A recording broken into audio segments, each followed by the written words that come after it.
حضور نے کیا پڑھا؟ جو رسول پوری کائنات کے مشکل کشاں تھے، جب ان پر مشکل آئی تو انہوں نے کیا پڑھا؟ مولا علی جنہیں ہم مشکل کشاں مانتے ہیں، جب ان پر مصیبت اور مشکل آئی تو انہوں نے کیا پڑھا؟ صدیق اکبر جن کے صدقے ہماری مشکلیں ٹلتی ہے، جب ان پہ مشکلیں آئی تو انہوں نے کیا پڑھا؟ جب حضور مشکل میں آئے بظاہر وہ جنگوں کی مشکلات، تو حضور کی زبان پہ کیا تھا؟ حسبنا اللہ و نعم الوکیل، قرآن میں ہے۔ اس کو بھی ہمارے بزرگوں نے اسم اعظم کہا۔ یہ حسبنا اللہ و نعم الوکیل، یہ وہ وظیفہ ہے اگر کوئی عشاء کے بعد 450 بار پڑھنے کا عادی ہو جائے اور وہ اس پر سختی کے ساتھ عمل کرے، وہ جو سوچے گا ابھی سوچ مکمل نہ ہوگی، اللہ اس کا کام پورا فرما دے گا۔ شرط کیا ہے؟ عالم ہونا، حافظ ہونا، قاری ہونا، مفتی ہونا، ڈاکٹر ہونا، ٹیچر ہونا، کوئی شرط نہیں۔ شرط بس اتنی ہے، ایک تو یقین کا ہونا اور دوسرا حرام سے پیٹ کا خالی ہونا۔ میں پھر کہتا ہوں آپ سے، سارے وظیفے پڑھ ڈالو۔ عورتیں ہی پڑھ رہی ہے بہت سے وظیفے، لوگ مانگتے ہیں یہ وظیفے اتنا پڑھتے ہیں حضرت اتنا اور دو۔ میں کہتا ہوں کم پڑھو، کم پڑھو لیکن پیٹ پر توجہ دو۔ شوہر آپ کا حرام لا کر کے کھلا رہا ہے، آپ 16 سیدوں کے روزے رکھیں، 10 بیویوں کے روزے رکھیں، اور بھی روزے رکھیں اور بھی رکھیں، دن بھر بھوکے رہیں، شام کو حرام سے افطار کریں، لوگوں کے خون سے افطار کریں۔ غوث پاک کہتے ہیں کہ جو حرام سے افطار کرتا ہے وہ لوگوں کے خون سے افطار کرتا ہے۔ لوگوں کو یہ باتیں اچھی نہیں لگتی۔ اپنا دین بالکل سچا سچا، سیدھا سیدھا، 2 اور 2 + 4 کی طرح بالکل سیدھی سیدھی بات ہے، اور بہت مشکل نہیں ہے ہمارا دین، یا دین پہ چلنا بھی مشکل نہیں ہے، بہت مرتبے پا سکتے ہو۔ یقین چاہیے، اللہ رسول کے فرامین پر عمل چاہیے، پھر دیکھو کیسے کرم کی برسات ہوتی ہے۔ تو خواجہ عثمان ہارونی کے پاس مرید کہتا ہے، وہ بوڑھا کہتا ہے مریدوں کے سامنے، حضور بچہ گم ہو گیا کچھ کیجیے۔ آپ نے مریدوں سے فرمایا، پہلے آپ نے آنکھ بند کر کے مراقبہ کیا، پھر سر اٹھایا اور فرمایا ایک بار سورہ فاتحہ 3 بار قل اللہ پڑھو، اس کے بچے کے لیے دعا کرو۔ ہر ولی کی زندگی میں آپ کو سورہ فاتحہ ملے گی۔ سورہ فاتحہ یہ وہ سورت ہے کہ اللہ کے رسول فرماتے ایک دن جبریل امین آ کر کے کہتے ہیں یا رسول اللہ، نہ یہ سورت توریت میں تھی، نہ انجیل میں تھی، نہ زبور میں تھی۔ اگر یہ سورت توریت میں ہوتی تو موسیٰ علیہ السلام کا کوئی امتی یہودی نہ ہوتا، اگر یہ انجیل میں ہوتی تو عیسیٰ علیہ السلام کا کوئی امت جو ہے وہ اس طریقے سے گمراہی کا شکار نہ ہوتا جیسے وہ گمراہ ہوئے۔ یہ سورت زبور میں ہوتی تو زبور کے ماننے کا دعویٰ کرنے والوں کے لوگ سور اور بندر کی طرح نہ بنتے۔ یہ وہ سورت ہے جو اللہ نے صرف آپ کی امت کے لیے رکھا تھا، اس جیسی سورت اللہ نے کسی کو نہیں دی۔ حضرت مولائے کائنات فرماتے ہیں سورہ فاتحہ اور ماہ رمضان اللہ نے امت محمدیہ کو دے کر اتنا بڑا احسان کیا کہ مجھے یقین ہو گیا یہ امت کبھی ہلاک نہیں ہو سکتی، یعنی پوری امت پر اجتماعی طور پہ کبھی عذاب نہیں آ سکتا۔ یاد رکھے سورۃ الفاتحہ وہ ہے، سورہ فاتحہ جو پڑھے گا، جس مراد سے پڑھے گا اللہ اس کی اس مراد کو پورا فرمائے گا، جس تمنا کو دل میں لے کر پڑھے گا اللہ اس کی اس تمنا کو پورا فرمائے گا۔ سورہ فاتحہ وہ ہے کہ اگر ڈاکٹر کہہ دے کہ اس کا علاج نہیں، اس کی بیماری کا علاج نہیں، 41 مرتبہ بسم اللہ کی میم کو الحمد کی لام سے ملا کر آخری میں 3 مرتبہ آمین کہنے کا اہتمام کر کے 41 مرتبہ پڑھتے رہو، مریض پہ دم کرتے رہو، انشاءاللہ اللہ اس کو شفا عطا فرمائے گا۔ لیکن پھر کہتا ہوں شرط یہی ہے پیٹ حرام سے خالی ہو اور یقین کی دولت حاصل ہو۔ آج کل تو لوگوں کے یہاں دعوت کھانے میں بھی ڈر لگتا ہے، ہم لوگوں کو پتہ بھی نہیں ہوتا، یہ ذمہ داری تو بلانے والوں پہ ہوتی ہے کہ وہ کھلا کہاں رہے۔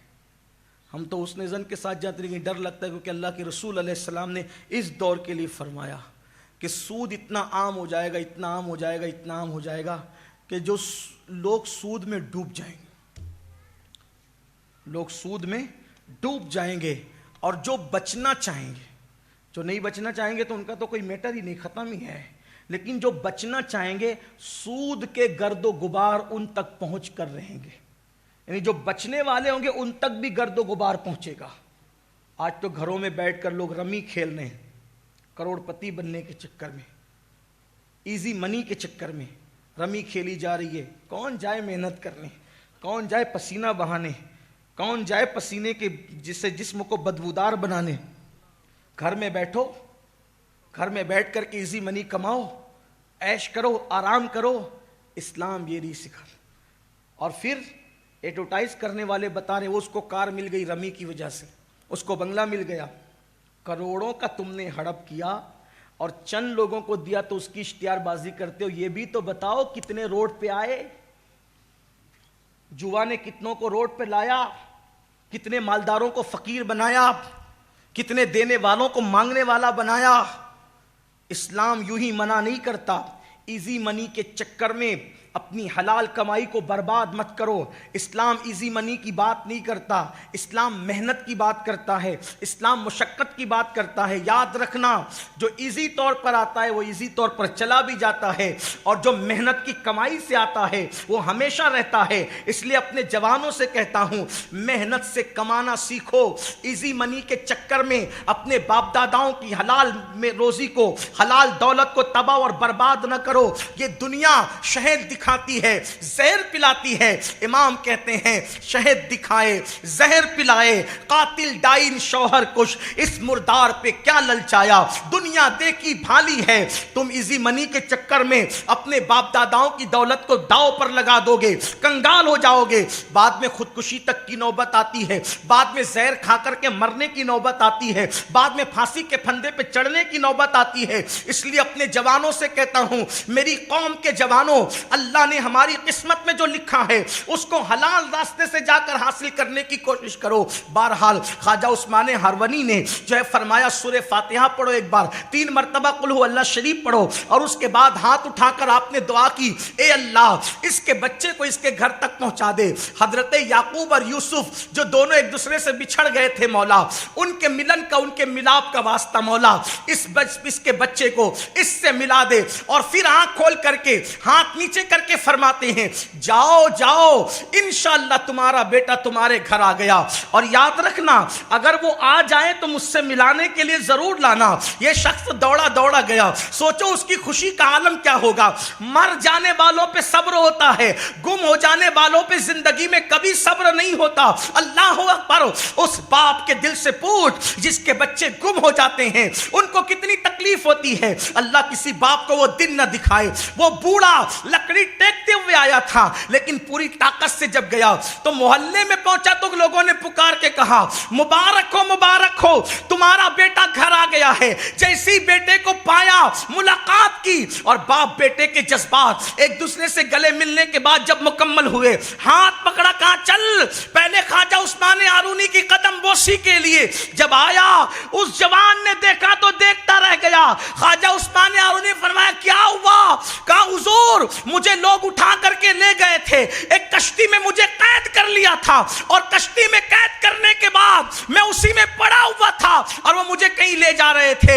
ایک بزرگ آئے اور مجھ سے کہا کہ تو یہاں سے اٹھ، میں اٹھا تو انہوں نے ہاتھ لگائی تو زنجیریں ٹوٹ گئی، اور اللہ اکبر، پھر انہوں نے اپنے پیروں سے میرے پیروں کو مس کیا اور فرمایا آنکھیں بند کر۔ میں نے آنکھیں بند کی، پھر کہا آنکھیں کھول، تو میں نے آنکھیں کھول دی تو میں نے اپنے آپ کو اپنے گھر میں پایا۔ تو اس نے کہا مگر اللہ کی عزت کی قسم میں حیران ہوں، وہ کوئی اور نہیں تھا، وہ تو آپ ہی کی صورت۔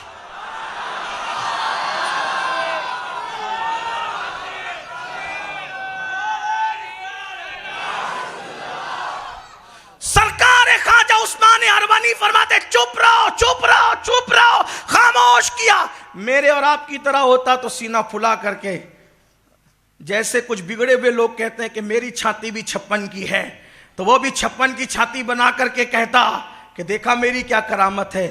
لیکن ولی کرامت چھپایا نہیں کرتے، ولی کرامت کو چھپایا کرتے۔